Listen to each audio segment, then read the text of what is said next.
Hi, today I'm going to show you how to insert table of contents in Google Docs. So for example, we have here this document. If we would like to add here a table of contents, we need to add here some headers 1, headers 2 and headers 3. So for example, I will set this header as header 1. It is everything about skiing. I select it, I click on normal text and I go to heading and select here apply heading 1. Now this header will be set as header 1, so we can scroll down. And here we have another header. We need to set it as another type of header. So I select it, I go to normal text, and this time maybe I will set it as heading 2. So I go to heading 2 and I click on apply heading 2. So it is our header 2.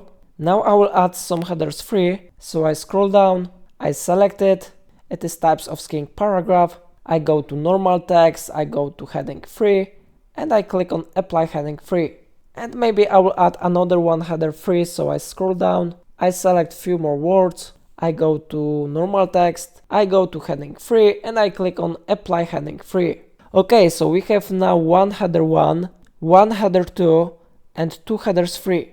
If we want to create table of contents based on it, we need to scroll down and click somewhere behind the text. Then I go to insert, I go to page elements, I go to table of contents, and we have here three types of table of contents. We have here plain text, dotted, and links. I select first option plain text. I click here, and how you see table of contents have been successfully created here.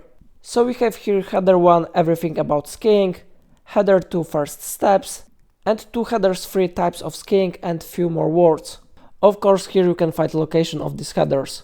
So it is page number 1, 1, 2 and 3. So it is how it works. If I helped you to create it, remember to like this tutorial and subscribe my channel. Please let me know in comment if it's of a problem.